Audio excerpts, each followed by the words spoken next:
Grabe yung chismusa naming kapitbahay. Ang lakas ng pandinig niyan, guys. May kausap ako dito, ka-chat or ano, dinig na dinig niya. Tatawa yan.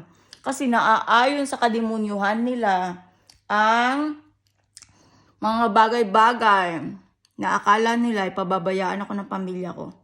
Kaya iniisip, may pagkakataon tayong patayin. Pag ako nabulag dito, guys, pag ako namatay dahil sa tubig, promise, mag-aalboroto ang pamilya ko.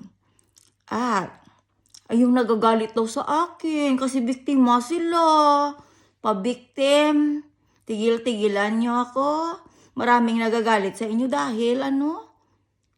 Dahil hindi ako mapatay-patay sa Denmark. Tama, hindi ako magpapapatay sa Denmark. Bagkus lalaban ako bago akong mamatay. Ayun. Kaya ang tangi nyong gawin ay tigilan nyo ako. Kung ang iba dito may rights para magkaroon ng katahimikan ang buhay, pues bigyan nyo ako ng rights na magkaroon ng katahimikan. At yung rights ko, justice. Yun ang kahilingan ko. Lie test para malaman kung sino ang nagsisinungaling. Tuwang-tuwa ang neighbors, guys. Next door. From here, next door.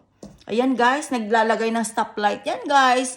Ano yan? Maraming kasalanan yan sa akin. Kung ano-ano mga ini-install dito, yes. Kaya akala niya siguro ay hindi siya masuko kapag ako natigok sa Denmark. Ito, Mia show. Mia show.